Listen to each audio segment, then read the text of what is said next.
기말고사 관련된 얘기를 좀 해볼까요? 일단 기말고사 전체 공고가 오늘 저녁에, 오늘 중으로 블랙보드에 탑재될 예정입니다. 그래서 모든 내용은 공고의 것을 따르니까요. 그 점 참고를 해 주시기를 바라고, 다만 궁금한 점들이 좀 있으실 거예요. 그래서 그 점들은 좀 미리 해결을 해 드리도록 하겠습니다.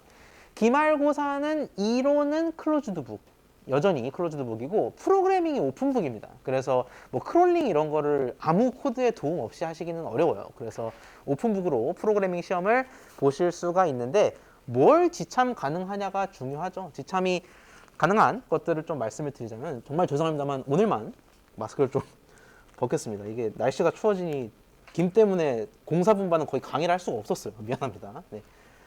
지참할 수 있는 자료, 없는 자료를 말씀을 드리자면은, 있는 자료는 요거 강의 자료 보실 수 있습니다. 강의 자료 보실 수 있고, 이것만 보시는 않죠. 보통 여기에다가 뭐 필기도 하시고 정리도 하시고 하실 텐데, 강의 자료에 뭔가를 적은 것, 그러니까 강의 자료를 바탕으로 본인이 만든 뭔가는 보실 수가 있습니다. 필기 노트 같은 것들을 보실 수가 있다라는 거고, 과제 솔루션, 연습 문제 솔루션 당연히 보실 수 있습니다. 그리고 어떤 것들을 또 말씀드릴 수가 있을까요? 중요한 게 이 온라인 버전이 있고 하드 카피가 있을 겁니다. 그러니까 얘를 PDF를 띄워서 볼 거냐, 하드 카피로 볼 거냐의 문제인데, 둘 다 가능합니다. 괜히 뭐 출력하느라 고생하시지 마시라고, 하드 카피로 보셔도 되고 PDF로 보셔도 되겠습니다.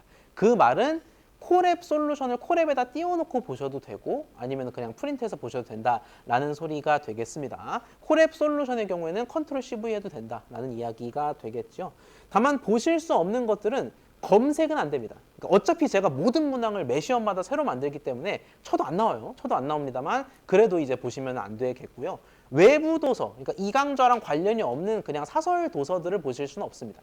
어차피 거기에도 저희 시험 문제가 있지는 않습니다만 형평성 차원에서 그거는 그냥 일괄로 못 보시는 걸로 하도록 하겠습니다. 검색 안 되고 외부 도서 안 되지만 강의 자료, 필기 노트, 본인이 푼 흔적, 그리고 솔루션 등은 참고할 수가 있다라는 말씀을 드리겠습니다. 이론 클로즈드, 프로그래밍 오픈북이라는 거를 다시 한번 상기를 하시고요. 그 강의실 관련해서 메일을 준 분도 계신데, 사실 200명이나 보기 때문에 강의실을 최대한 많이 확보는 하고 싶어요. 근데 저도 몰랐던 사실인데, 지난 중간고사 되어서야 안 사실인데, 그 저희 정보대학에서 야간에 강좌가 많이 열린다라고 합니다. 그래서 저희가 쓰는 7시부터 9시까지 진짜 열심히 빌린 게 요 정도라고 해요. 그래서 이번에도 마찬가지로 3개 정도 강의실을 대여를 성공을 했는데, 이번에도 똑같이 3개 강의실에서 나눠서 볼 거고, 그래서 간격이 조금 좁을 수는 있다. 그래서 뭐 전원이나 이런 것들 미리 신경 써주시면 좀 좋을 것 같다라는 언지를 미리 드리도록 하겠습니다. 그리고 중간고사 때와 마찬가지로 원하시는 경우 라이브 Q&A 세션에 오셔서 질문을 주실 수 있겠습니다. 아마 질문이 굉장히 많을 것 같아요. 기출이 좀 어렵기도 하고. 그래서 원하신다면 Q&A 세션에 오셔서 많이 질문을 해주시면 좋을 것 같습니다. 공고에 더 나가겠지만 혹시 시험 관련해서 질문 있으실까요? 네. 예. 콜앱에서 예를 들어 연습 문제든 아니면 강의를 들으면서 강의와 관련해서 작성하신 코드가 있잖아요. 보실 수 있습니다. 네, 보실 수 있고, 당연히 하드 카피로 인쇄해 오실 수도 있고 띄울 수도 있지만 코드는 띄우는 게 훨씬 나을 것 같네요. 다른 질문 있을까요? 네.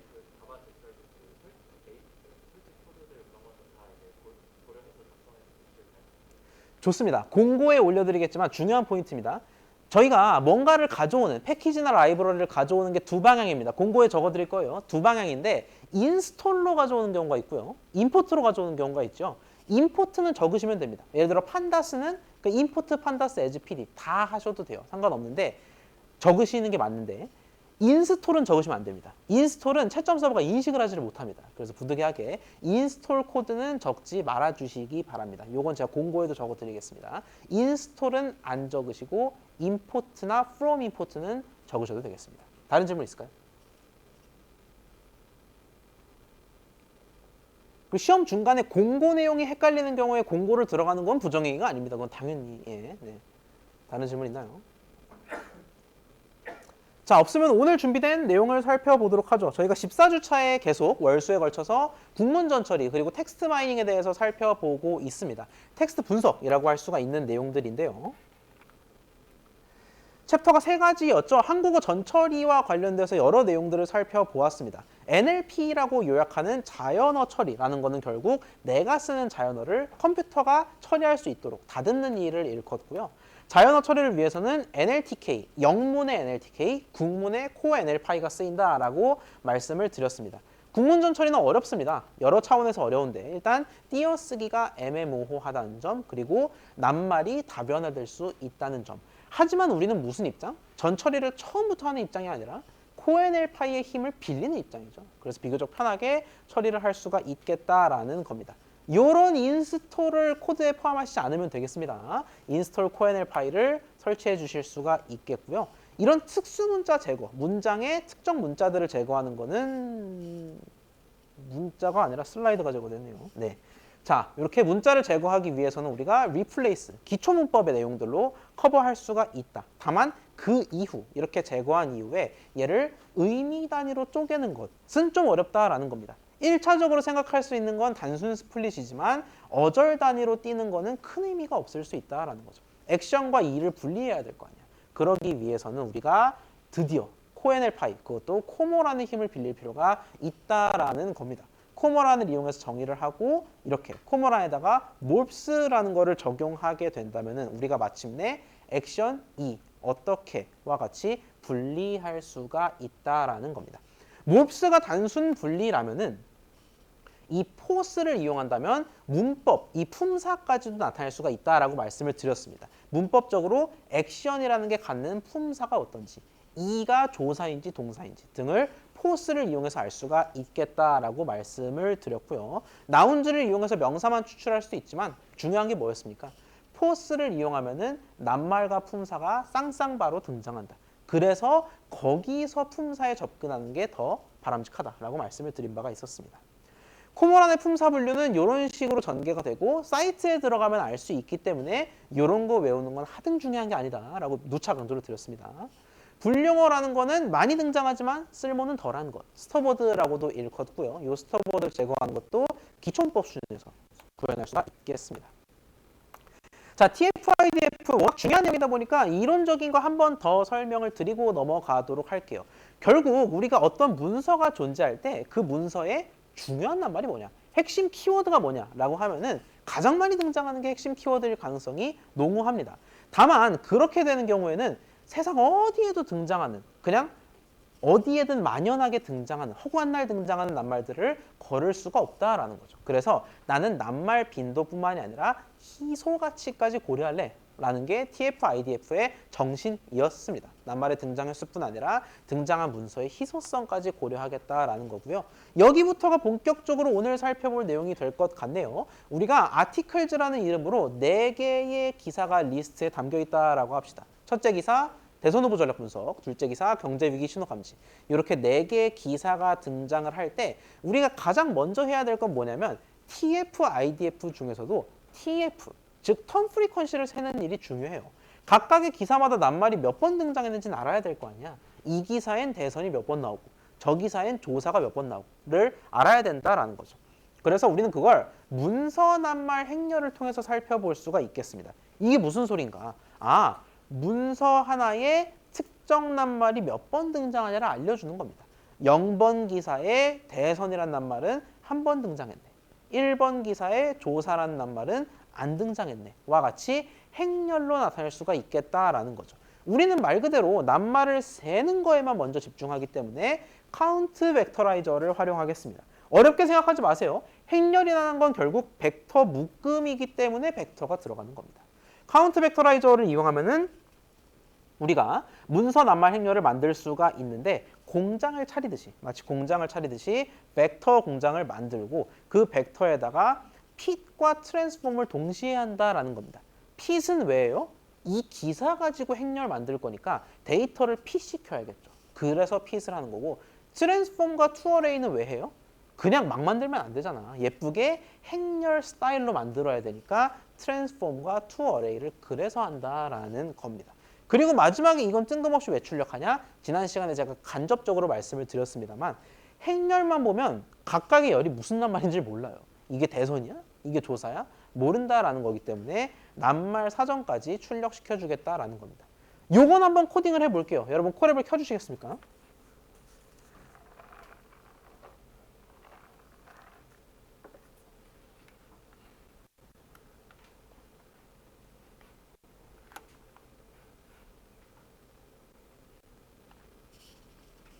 안 나오는군요.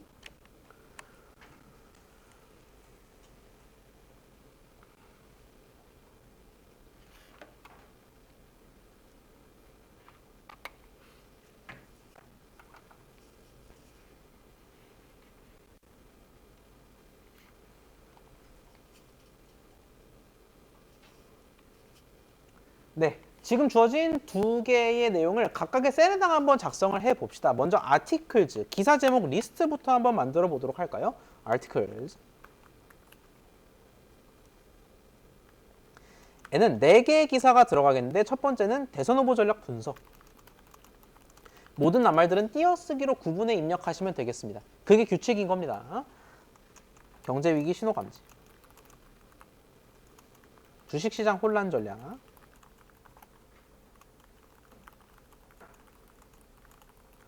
분석까지 적어 주시면 되겠습니다. 이렇게 4개의 아티클들을 적었고요. 이 기사 제목 가지고 TF-IDF 행렬을 얻어보자라는 겁니다. 그 전에 먼저 세기라도 해보자고요. TF-IDF 복잡한 거 가기 전에 일단 세보자라는 건데 세다라는 뜻에서 카운트 벡터라이저를 불러오도록 하겠고요.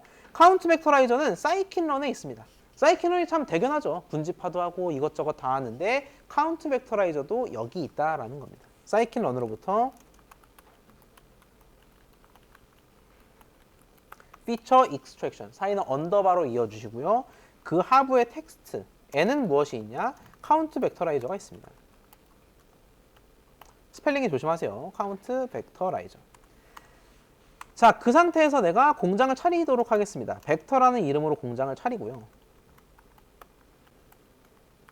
그리고 여기다가 뭘 한다? 두 가지를 프린트를 할 건데 첫 번째로 프린트할 내용은 보이시죠? 네. 벡터, 공장에다가 내가 fit과 transform을 동시에 하겠다라는 겁니다. fit은 왜 해요? 기사들을 쏴줘야 낱말을 셀 거 아니야. articles를 쏴주겠고요. transform과 toArray는 왜 해요? 예쁘게 행렬 형태로 출력하려고. 그리고 마지막에 각각의 열이 무엇 낱말인지를 모르니까 vocabulary, 낱말들 리스트도 좀 알려달라는 겁니다.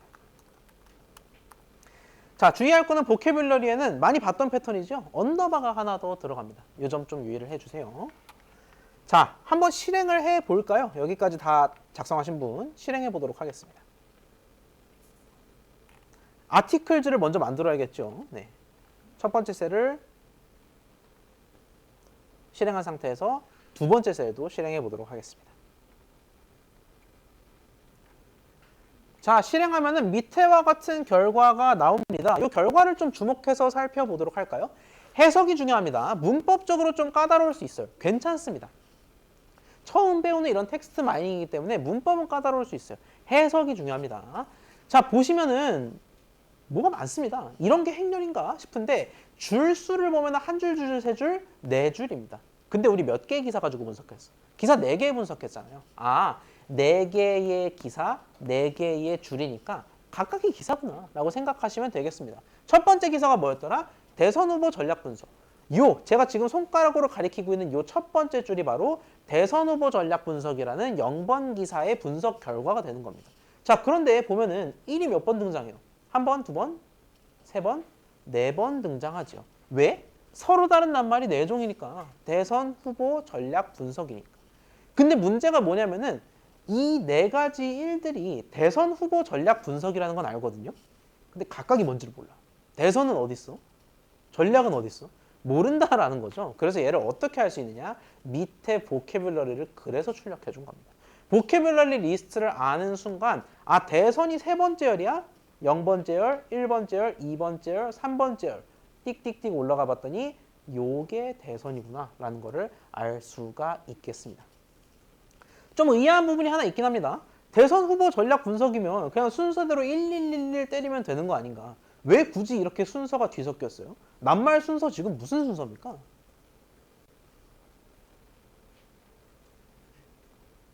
무슨 순서일까?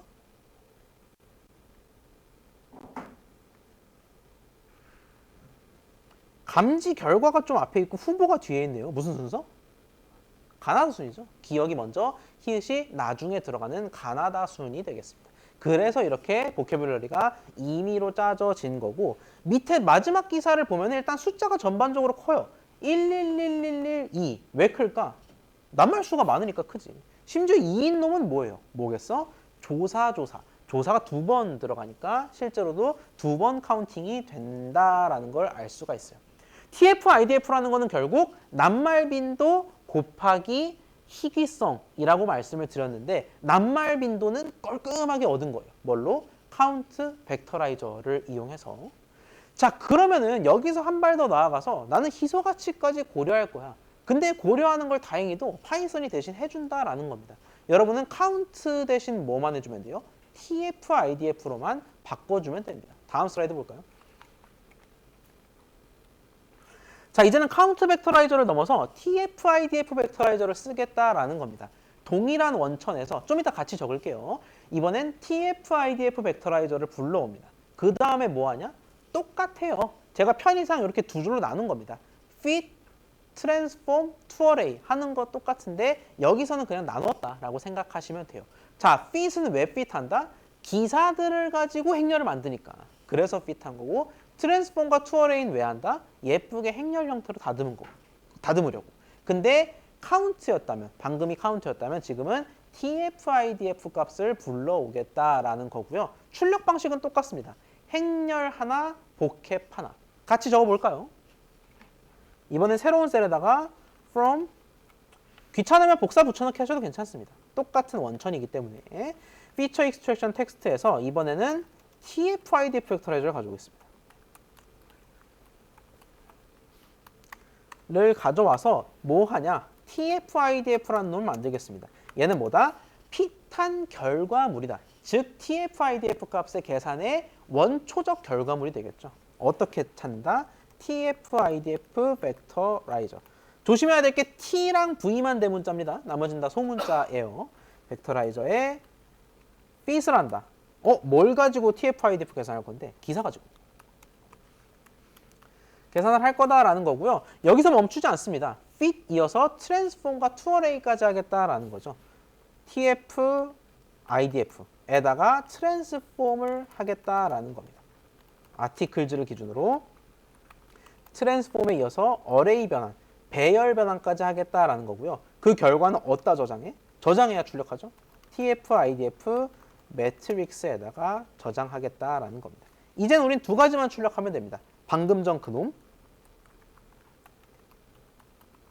그리고 각 줄이 뭔지를 모르니까 단어 리스트 놈.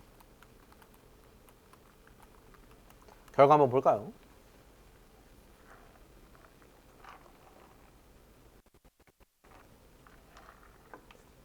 자, 단어 리스트에는 일단 변동이 없는 것 같습니다. 여러분, 결과 해석이 중요합니다. 문법이 좀 까다롭더라도 결과만 맞게 해석하시면 돼요. 밑에를 보면은 낱말 순서는 똑같습니다. 똑같은 기사들로 했으니까. 낱말 순서는 똑같은데 구조가 좀 꼬였거든요. 근데 얘가 꼬인 것처럼 보이지만 대괄호를 유심히 보시면 얘가 그냥 소수라서 길어서 잘린 겁니다. 그러니까 창 때문에 잘린 거고, 결국 이전체가 한 줄, 뒷전체가 두 줄이 되는 식입니다. 몇 개예요? 하나, 둘, 셋, 넷, 다섯, 여섯, 12개, 13개, 14개, 15개. 씩 총 4줄이 들어간 걸 확인할 수가 있겠습니다. 즉 방금 행렬, 위에서 봤던 행렬이랑 구조가 똑같아요. 그냥 잘렸을 뿐이지. 자, 주목할 게 있는데요. 위에서 우리가 카운트만 했을 때, 즉 TF만 했을 때는 00011 이렇게 돌아갔어요. 근데 지금 보니까 뭔가 있어요. 000인데 0.4658, 0.4658 이런 기괴한 값이 나오죠. 요게 바로 TF, IDF 값이다라는 겁니다. 그냥 빈도가 아니라 희소성까지 고려한 값이 바로 여기 계산된 TF, IDF 값이다라는 거고요. 사실 여러분 TF, IDF는 비교적 복잡하지 않은 수식으로 찾을 수 있어요. 로그 몇 번 취하면 되거든. 근데 우리가 거기까지 살펴볼 필요는 없으니까 그냥 결과는 파이썬으로 보자라는 겁니다. 근데 의아한 게 있습니다. 등장하는 낱말이니까 TF, IDF 값도 있겠지. 등장조차 안 하는 낱말이 중요도가 뭐가 있겠습니까? 그래서 당연히 0이 맞는데, 보시면 좀 의아한 게 한 번 등장한 거 맞아요. TF-IDF 값 똑같은 거 맞아요. 얘는 똑같이 한 번 등장했는데 왜 지만 TF-IDF가 높아? 0.4658이 아니라 0.5908이라는 거죠. 이 친구는 왜 높은 거야? 왜 높을까요, 혼자?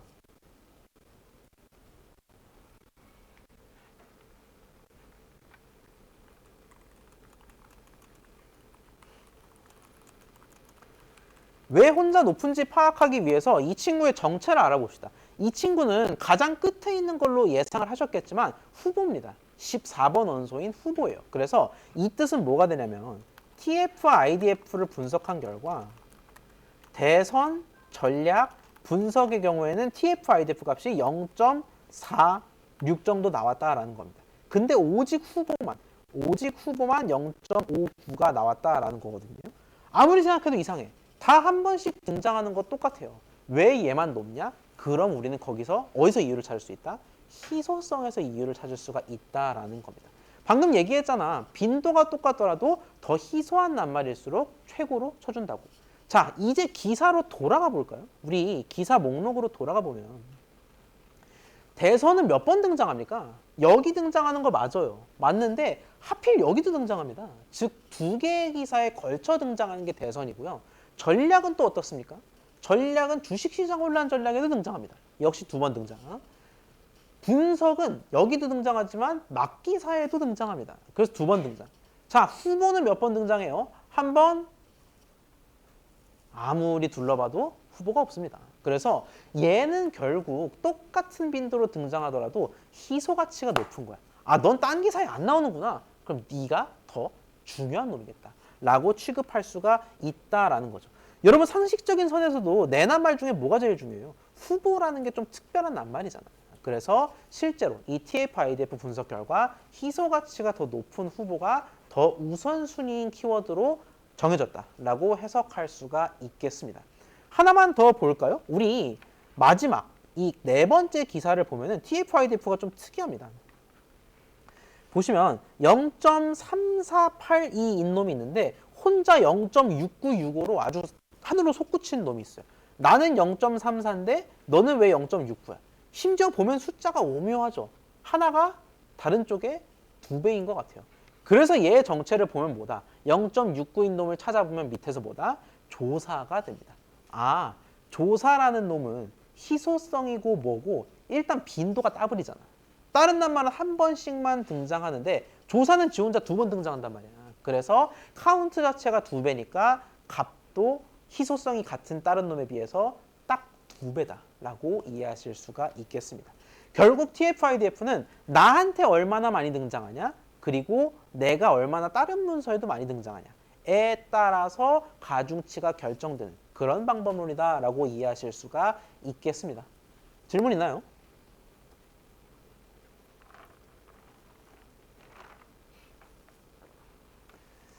자, 없다면은 우리가 이걸 바탕으로 하나 더 살펴보도록 하죠. 우리가 문서들을 놓다 보면 뭐를 생각하게 되냐면 이 문서가 다른 문서랑 얼마나 비슷할지가 궁금해지곤 합니다. 대표적으로 뭐가 있죠? 우리 카피킬러 같은 과제 유사도 검사 있죠. 여러분의 과제를 내면은 뭐 유사도가 21%입니다. 라고 뜨는 그런 거 있지 않습니까? 그래서 우리가 두 문서가 있을 때 그 문서가 얼마나 시밀러한지 비슷한지를 알고 싶어 하는 경우가 왕왕 있습니다. 그런 거를 어떻게 파악할 수 있느냐? 여러 방법이 있지만 코사인 유사도, 영어로는 코사인 시밀러리티를 계산하면 파악할 수가 있다라는 거예요. 뭔가 이상합니다. 문서 유사도인데 코사인이 왜 나와? 자, 코사인이 왜 나오냐면 우리가 문서를 마치 이 방향 화살표라고 생각을 합시다. 수학적으로 그렇게 생각을 해 볼게요. 원래는 벡터지만 편하게 해드리려고 화살표라고 말씀을 드렸습니다. 두 화살표가 비슷한지 어떻게 알아요? 두 화살표가 비슷하다라는 거는 비슷한 방향을 바라보고 있어야 비슷한 화살표인 거잖아. 근데 바라보는 방향이 비슷할수록 각도가 어떻게 돼요? 점점 좁아진다라는 거죠. 각도 세타가 좁아진다라는 거는 코사인 값이 점점 늘어난다라는 겁니다. 우리 중고등학교 시절로 돌아가서 코사인은 0에 가까울수록 값이 1과 가까워집니다. 코사인 0이 1이에요. 그래서 코사인 값은 이 각도가 점점점 좁아질수록 이렇게 입이 점점점 좁아질수록 코사인 값이 커진다라는 거죠. 그럼 다시 말해 뭐야? 문서가 비슷하다, 코사인이 늘어난다. 코사인 값을 보면은 곧 그게 문서 유사도임을 알 수가 있겠다라는 거죠. 즉 코사인 값이 1에 가까울수록 이 문서 거기서 거기네 라고 판단할 수가 있겠다라는 겁니다. 이게 코사인 유사도의 기저예요.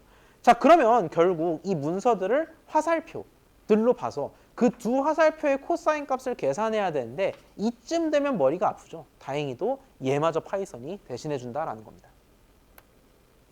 다만 전제는 필요합니다. 우리가 TF-IDF 행렬을 계산했잖아요. 그걸 대입해야 합니다. 우리가 코사인 시밀러리티라는 역시 사이킨원의 힘을 빌릴 수가 있는데 얘는 뭐를 필요로 하냐? TF-IDF 행렬을 필요로 해요. 그래서 앞서 계산한 TF-IDF 행렬을 코사인 유사도 때리면은 이런 결과를 얻을 수 있겠다라는 건데 이미 스포 당했지만 작성해 보긴 합시다. 여러분 코랩을 켜서 이 세 줄 한번 작성을 해 보도록 할게요. TF-IDF 매트릭스를 얻었다. 그럼 나는 이제 코사인 유사도까지 계산할 수 있겠다라는 겁니다. 페어와이즈. 왜 페어와이즈일까? 쌍쌍으로 유사도를 계산하니까 페어와이즈인 겁니다. 아마 이게 의아한 분들이 좀 있었을 거예요. 작성은 작성하는데 TF-IDF 똑같은 걸 왜 두 번씩이나 넣지? 쌍쌍바로 계산하려고 합니다. 0번 기사와 1번 기사가 얼마나 비슷할까? 1번 기사와 3번 기사가 얼마나 비슷할까? 이렇게 쌍대 비교하기 위해서 둘을 넣는다라고 생각하시면 되겠습니다. 임포트 코사인 시밀러리티 작성하시면 됩니다. 상태에서 우리가 시밀러 아티클이라는 걸 정의하도록 하겠습니다. 뭔가 밑에 결과물 느낌 보니까 얘도 행렬 같아요. 유사도 행렬을 얻기 위해서 변수를 만든 거고요. 어떻게 얻느냐? 방금 따끈따끈 가져온 코사인 시밀러리티 가지고 얻는다라는 겁니다. 왜 얻을 수 있어? 우린 TF-IDF를 알고 있거든요. 오타가 많이 발생할 수 있는 영역입니다. 오타를 좀 조심을 해주세요. TF-IDF를 똑같이 두 번 때려서 코사인 유사도 행렬을 얻는다. 그 행렬을 출력하기만 하면 된다라는 겁니다. 이번에는 기사 순서대로 행렬이 나올 거기 때문에 복합 이런 건 볼 필요가 없을 것 같아요. 결과 한번 볼까요?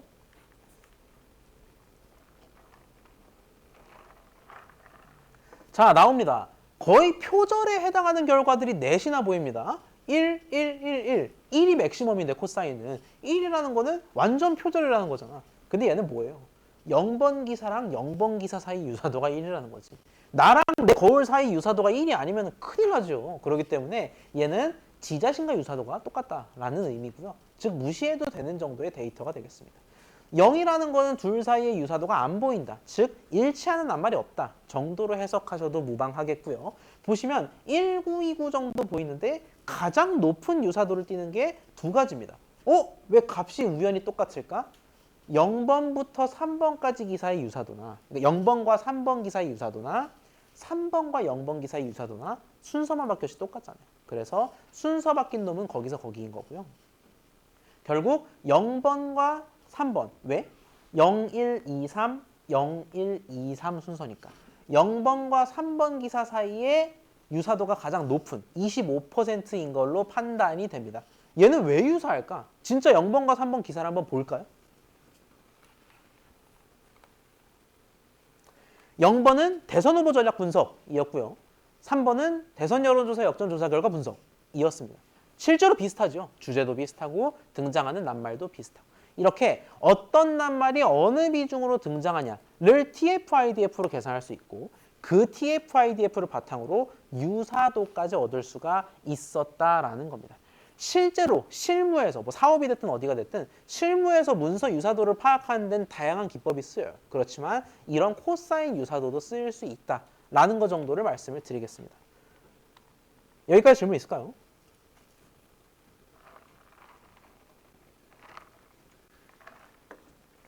자, 없다면 3번 테마는 좀 가벼운 마음으로 보셔도 될 것 같고요. 요거 다 끝나고 나서 제가 엑스트라 슬라이드를 하나 올려드렸습니다. 블랙보드에 아마 아직 못 보신 분들도 있을 텐데 엑스트라 슬라이드는 뭐 출력까지 하실 필요는 없고요. 그냥 띄워나 그냥 하나만 보셔도 괜찮아요. 블랙보드에 넣어드리긴 했다라는 점 말씀을 드리겠습니다. 자, 테마 3에서는 우리가 직접 코딩을 하기보다는 이런 것들이 있다를 가벼운 마음으로 좀 살펴보도록 하겠습니다. 감성 분석이라는 걸 한번 볼게요. 제가 이 시간대에 이런 사진을 띄워드려서 죄송합니다. 예, 양념치킨 사진 올려드렸는데 요거를 바탕으로 두 개의 리뷰가 있다라고 합시다. 첫 번째는 양념치킨 맛 실하냐? 가슴이 웅장해진다. 두 번째는 절대 시키지 마세요. 뭐 닭은 다 식어서 왔음. 우리는 고등한 인간이기 때문에 위의 리뷰가 긍정 리뷰라는 걸 알고 밑에 리뷰가 부정 리뷰라는 거를 뻔히 알고 있습니다. 근데 우리가 이런 문제를 던질 수가 있어요. 기계는 알 수 있을까요? 우리는 당연히 얘가 긍정, 얘가 부정이라는 걸 알 수 있겠지만 기계 보고 텍스트만 딱 던져주면은 얘가 긍정 리뷰다, 별점 5점의 리뷰다라는 걸 알아챌 수가 있겠냐라는 겁니다. 이게 바로 뭐다? 센티먼트 어널리시스, 감성 분석이라는 개념입니다. 기계한테 텍스트를 던져줬을 때 얘가 긍정의 정서를 품고 있느냐 아니면 부정의 정서로 가득하냐를 파악하는 게 바로 센티먼트 어널리시스라는 굉장히 텍스트 분석에서 핫한 분야가 되겠고요. 그러면 기계 입장에서는 이걸 대체 어떻게 하는 걸까요? 여러 가지 방법론이 있지만 크게 두 갈래로 나누어서 살펴볼 수가 있는데, 첫 번째는 프레딕티브 모델, 예측 기반 모델을 기계가 채택할 수가 있습니다. 분류 문제와 비슷하게 정서 분석을 하겠다라는 건데, 분류 문제가 뭔지 모르는 분들이 많을 거예요. 쉽게 얘기해서 아마 한 번쯤은 들어보셨을 겁니다. AI한테 강아지 사진 500장을 던져줘요. 그러면 AI는 강아지 사진들을 바탕으로 자신만의 규칙을 만들어냅니다. 아, 강아지는 뭔가 좀 갈색빛 도는 애가 많고 꼬리가 이렇게 살랑살랑하고 털이 부드럽고 이런 식으로 학습하고, 또 고양이 사진 500장도 왕창 학습을 합니다. 아, 고양이는 보통 뭐 털이 삐죽삐죽 이렇게 나 있고 꼬리가 좀 다르고. 자, 그리고 그 상태에서 열심히 강아지 고양이를 배운 상태에서 낯선 동물 사진 한 장을 줍니다. 너 이거 강아지야 고양이야? 라고 묻는 게 바로 분류 문제거든요. 이거랑 비슷하게 정서 분석, 감성 분석을 하자라는 겁니다. 다시 말해서 기계한테 긍정 리뷰 왕창 던져줘요. 아, 긍정 리뷰에는 이런 것들이 많이 나오고 패턴이 이렇고, 부정 리뷰는 전반적으로 글이 굉장히 길고 어떻고, 자신만의 규칙을 파악해서 적용함으로써 아, 낯선 리뷰 이거 긍정이야 부정이야 알아맞힌다라는 거죠. 다만 우리가 배운 선에서, 우리가 15주 동안 배운 선에서 얘를 구현하기는 좀 어려워 보입니다. 낯선 내용이죠. 그래서 우리가 현실적으로 코딩할 수 있는 방향은 우측과 같은 모델입니다. 우측은 렉시콘 베이스드 모델이라는 말로도 많이 써요. 딕셔너리랑 렉시콘이 비슷한 의미라서 그래요. 딕셔너리 또는 렉시콘 베이스드 모델의 경우에는 말 그대로 정서 분석, 감성 분석을 위해서 사전을 쓰자라는 겁니다. 사전을 두 개를 편찬하자라는 거예요. 긍정어 사전과 부정어 사전. 긍정어 사전에는 어떤 것들이 있겠습니까? 뭐가 좀 좋은 낱말들이에요? 맛있어, 즐거워, 또 시켜, 재주문, 이런 것들이 긍정 낱말이 되겠죠. 반면 부정어 사전은 어떻겠습니까? 이게 좀 수위 조절할 필요가 있어 보이는데, 부정어 사전에는 뭐 다신, 뭐 절대, 뭐 맛없, 뭐 이런 것들이 있겠죠. 그래서 이 사전들을 미리 만들어 뒀다가 내가 낯선 문장이 딱 나오잖아. 그러면 이 사전을 때려 맞춰보자라는 겁니다. 내가 긍정어 사전, 부정어 사전이 있는 상황에서 윗리뷰를 봤어요. 그럼 내가 긍정인지 부정인지 모르더라도 보니까 최강 긍정 낱말 1점, 뭐 웅장 긍정 낱말 1점, 이렇게 해서 총 플러스 2점이라면 아, 얘는 긍정인 것 같은데? 라고 판단하자라는 겁니다. 되게 합리적인 접근법이죠. 그리고 밑에 같은 경우에는 절대 뭐 마이너스 1점, 식어서 마이너스 1점으로 부정으로 분류하자라는 겁니다. 심지어 1대1일 필요도 없어요. 보통 부정적인 낱말이 더 세잖아. 그래서 긍정 낱말에는 뭐 0.5점을 주고 부정 낱말에는 2점을 감하고, 뭐 규칙은 여러분 마음대로 설정할 수 있는데 결국 중요한 거는 사전을 바탕으로, 긍정 부정 사전을 바탕으로 리뷰를 판단하자, 텍스트를 판단하자라는 게 딕셔너리, 렉시콘 베이스드 모델이 되겠습니다.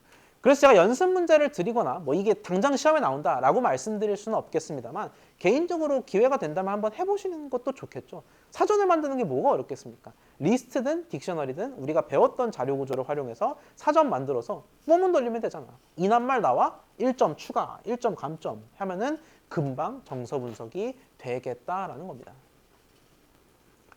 하나 더 볼까요? 토픽 모델링이라는 분야도 감성 분석 만만치 않게 되게 떠오르고 있는 텍스트 분석의 한 갈래입니다. 이 친구는 조금 어려운데요. 쉽게 얘기해서 토픽을 도출하겠다, 주제를 도출하겠다라는 겁니다. 예를 들어 볼까? 문장이 3개가 있습니다. 기계한테 주어지는 문장이에요. 최근 정치권을 둘러싼 이른바 막말 공방이 이어지면서, 정치 기사 같고요. 두 번째, 알트코인을 비롯 가상화폐 시장이 다소 과열된 양상, 금융 기사 같습니다. 세 번째, 연준 의장 근래 물가 인상이 일시적 현상이라고 일축, 뭐 경제, 금융, 정치 기사 같고요. 자, 그러면 기계 입장에서는 뭐를 파악하고 싶어 하냐면 토픽의 종류를 판단하고 싶어요. 우리 지금 밑줄 친 것들 보시면 아시겠지만 시뻘건 낱말들은 다 무슨 낱말이에요?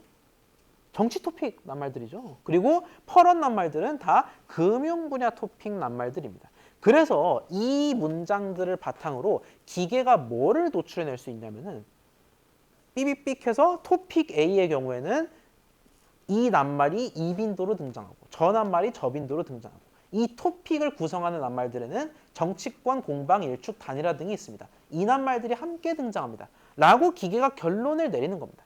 자, 근데 주목해야 될 건 뭐냐면 기계는 그래서 얘가 폴리틱스라는 걸 알아요?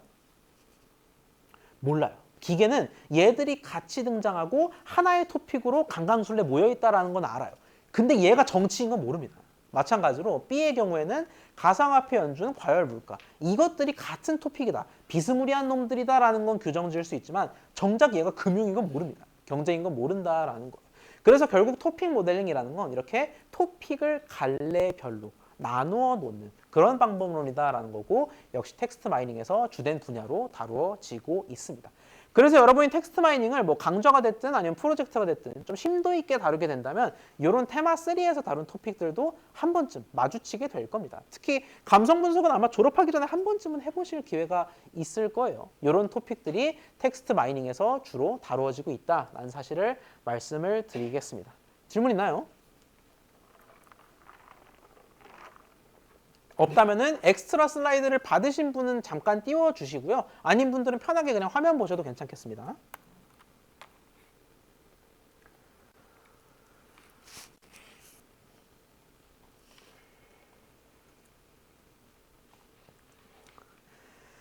자, 항상 강좌를 하다 보면은 뭐 주로 들어오는 질문들이 그래서 이제 뭐 해야 되죠? 그러니까 컴퓨터 프로그래밍 2 과목을 잘 이수했다면 그 뒤에 뭐 해야 되냐 궁금해하는 분들이 많아요. 그래서 후속 교과목 소개를 드리도록 하고요. 그 전에 우리 후반기에 되게 많은 내용을 했습니다.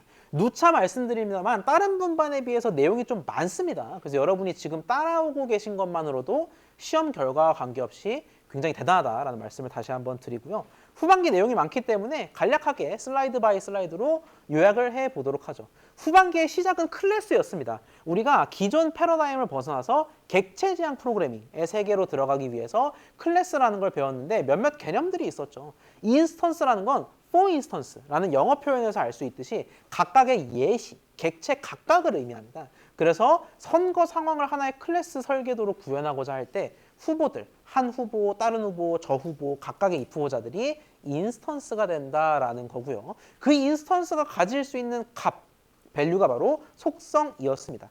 후보자의 나이, 지지율, 성별 등이 바로 속성이 되겠고 또 메소드는 우리가 함수랑 혼용해서 쓰는 경우가 많은데 그게 다 이유가 있었습니다. 함수 중에서도 클래스의 함수가 곧 메소드다라고 이야기를 드린 바가 있었습니다. 그 뒤에 판다스를 다음 주차에 살펴보았죠. 판다스는 데이터 프레임이라는 구조를 활용한다라는 게 핵심이었는데 만들 줄은 알아야겠지. 두 가지 방법이 있지만 딕셔너리로 만드는 게 조금 더 구조적으로 깔끔하다라고 언지를 드렸습니다. 비어있는 딕셔너리를 만들어서 딕셔너리는 결국 키와 밸류의 쌍쌍바 구조인데 키에는 열, 밸류에는 그 열의 값들을 넣을 수가 있다라고 말씀을 드렸습니다.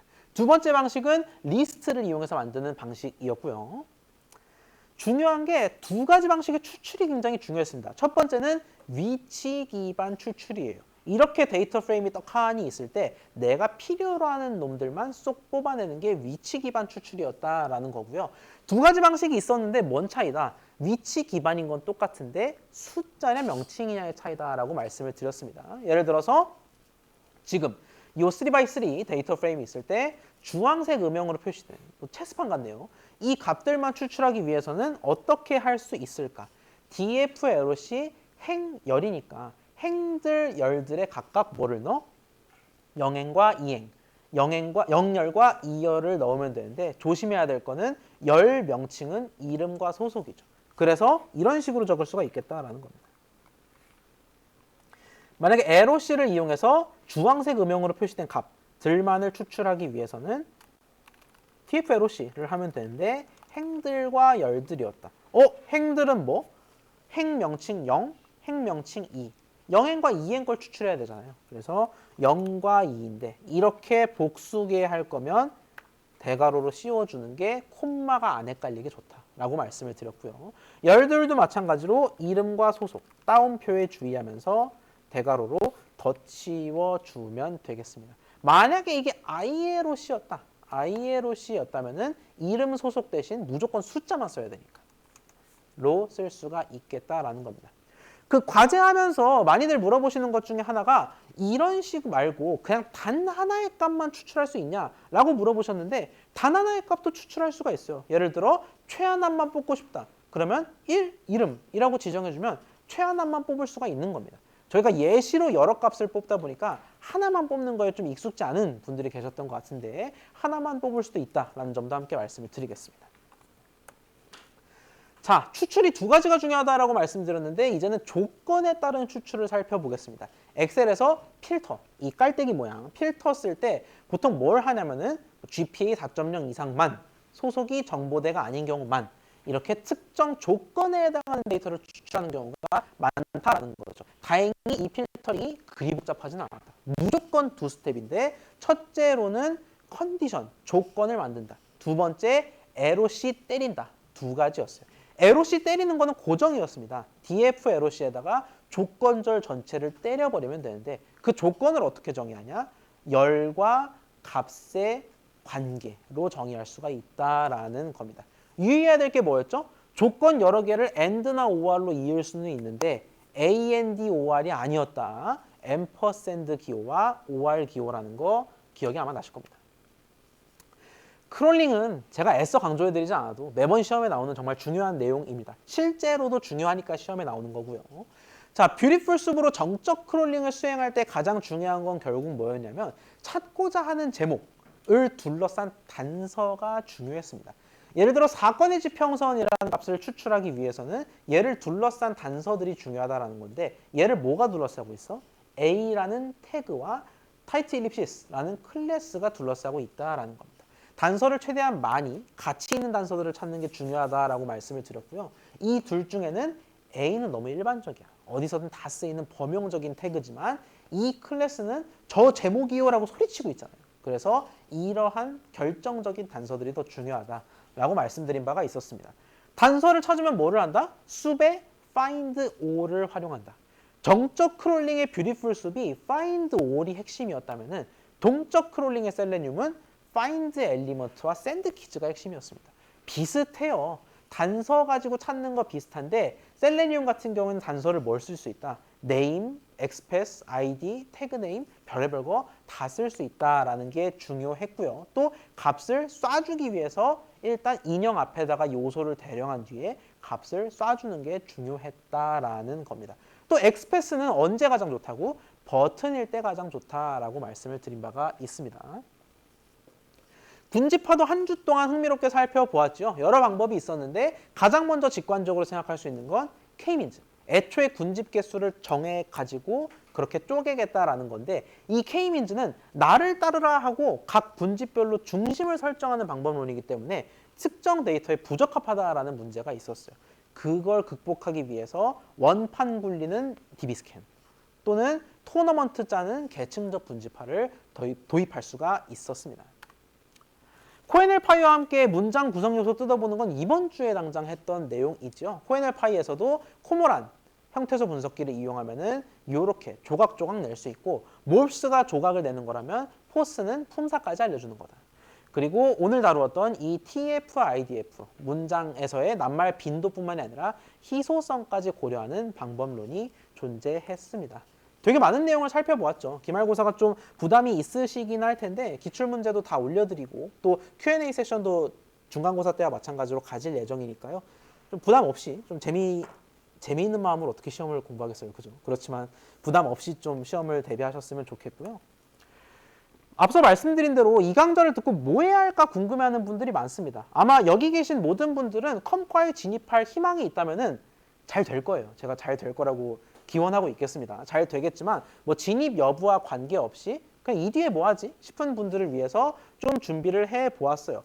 각자 이 강좌를 들으면서 매력적으로 느꼈던 내용들이 조금씩 다를 겁니다. 공부하면서 야 요건 재밌는데 요건 좀 더 하고 싶은데 하는 포인트들이 좀 달랐을 건데 첫 번째로 어떤 문제를 마주했을 때 그 문제의 효과적인 해결 방안에 대해서 더 학습하고자 하는 분들이 있을 거예요. 이를테면 우리 중간고사 때 똑같은 정렬, 결국 1, 2, 3, 4, 5로 정렬하는 게 목표잖아. 똑같은 정렬이라 하더라도 삽입할 수가 있고 선택할 수가 있고 법을 할 수가 있다라고 말씀을 드렸죠.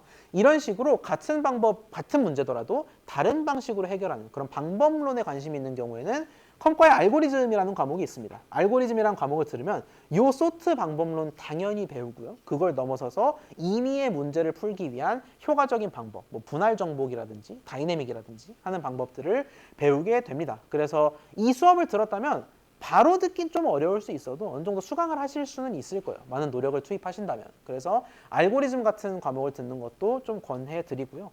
여러분이 보통 얘기하는 그 뭐 네카락 후배당토, 요즘에는 뭐 몇 개가 더 추가됐더라고요. 그런 데서 보는 코딩 테스트들은 다 이 알고리즘에 기반해서 나오는 경우가 많습니다. 어떤 문제를 이렇게 풀까 저렇게 풀까 고민하는 걸 요구하는 경우가 많기 때문에 이런 알고리즘을 수강하는 것도 도움이 될 거고요. 두 번째로 우리 부동소수점에 대해서 배웠죠. 굉장히 부동소수점은 항상 출제하면 좀 정답률이 높더라고요. 이 부동소수점에 대해서 관심이 생긴 경우가 있을 겁니다. 논리연산, 0, 1, 5와 AND 이런 것들 우리가 시험 대비용으로 배운 내용이긴 합니다만 사실 이런 것들이 쌓이고 쌓여서 뭘 구성하냐면 디지털 시스템 전반을 구성합니다. 쉽게 얘기해서 우리가 쓰고 있는 노트북, 뭐 PC, 컴퓨터 이런 것들이 사실 이런 토대 아래에 생겨난 거예요. 즉 논리연산, AND, OR, 0, 1 이런 것들이 쌓이고 쌓여서 컴퓨터가 이루어진 거기 때문에 이런 디지털 시스템에 관심이 있는 경우에는 논설이라고 불리는 컴퓨터학과의 논리설계 같은 과목들이 있습니다. 보면은 이진수, 보수, 부동소수점 저희가 배운 내용뿐만이 아니라 뭐 K맵 같은 것들도 배우게 되는데 이런 것들은 약간 그렇게 생각하셔도 돼요. 그 피셋이나 리트에 나오는 좀 논리 퍼즐, 퀴즈 그런 것들과도 비슷한 맥락이 있거든요. 그래서 이러한 논리 구조에 좀 흥미를 가진 분들은 들으셔도 괜찮은 과목이 되겠습니다. 자, 아마 여기에 해당하는 분들도 적지 않을 것 같습니다. 13, 14주차에 저희가 머신러닝, 데이터 과학 관련된 내용들을 좀 다루어 봤는데 이거에 대해서 자세히 알고 싶은 경우에는 되게 많은 과목들이 있습니다만 컴과의 기계학습 같은 과목들이 주로 이런 거를 다룹니다. 군집합한 기계학습이 아닙니다. 클러스터링뿐만이 아니라 뭐 디시전 트리, 의사결정 나무라든지 아니면 어소시에이티브 룰즈, 연관 분석이라든지 다양한 기계학습 방법론들이 있어요. 그것들은 기계학습 등의 과목을 통해서 다룰 수가 있겠고요. 글쎄요. 제가 내년도에 이 과목들 중에서 뭔가를 맡게 될 수도 있고 또 다른 과목들을 맡게 될 수도 있는데 또 가능하다면은 저희는 이 과목을 재수강하시는 분들은 절대 없을 테니 다른 과목에서 더 높은 과목에서 여러분을 만날 수 있었으면 좋겠습니다. 저희 강좌는 여기까지입니다. 마지막으로 당부드리고 싶은 말씀은 그 항상 학기 때마다 하는 그 말씀인데 그 이 강좌의 성적이 나오고 나서 좀 지레좌절하는 경우가 있을 수도 있어요. 그러니까 내가 다른 학생들에 비해서 좀 많이 못 따라갔구나 또는 상대적으로 밀리는구나 싶을 수 있을 텐데 여러분이 경쟁할 상대는 여러분이 아닙니다. 그러니까 어디까지나 우리는 지금 이 수업을 이번 학기에만 같이 듣는 사람들인 거고 결국 여러분들은 뭐 수많은 프로젝트, 수많은 문제들과 경쟁해야 되는 입장이기 때문에 두려워하지 마세요. 여러분이 지금 이 자리에 있는 것만으로도 굉장히 잘했다라는 말씀을 드리고 또 중요한 건 꺾이지 않는 마음이라고 누가 그러지 않았습니까? 그래서 안 꺾이고 들으신 여러분이 대단하다라는 말씀을 드리고요. 그 저번 학기도 그렇고 이번 학기도 그렇고 면담을 요청하시는 분들이 있습니다. 언제든지 환영하고요. 시간을 잡아서 고려대 안에서 여러분과 면담을 할 수가 있습니다. 이 시험이 끝나기 전이든 종강하고 나서든 또는 내년이 됐든 간에 언제든 저한테 메일이든 소셜미디어든 어디든 연락을 주시면은 저랑 면담을 하실 수가 있습니다. 미리 일정만 잡도록 해요. 질문이 따로 있는 경우만 남아주시고요. 다음 주 시험 준비 잘 하시기 바라겠습니다. 우리 강좌는 여기서 마치겠습니다. 고생하셨습니다.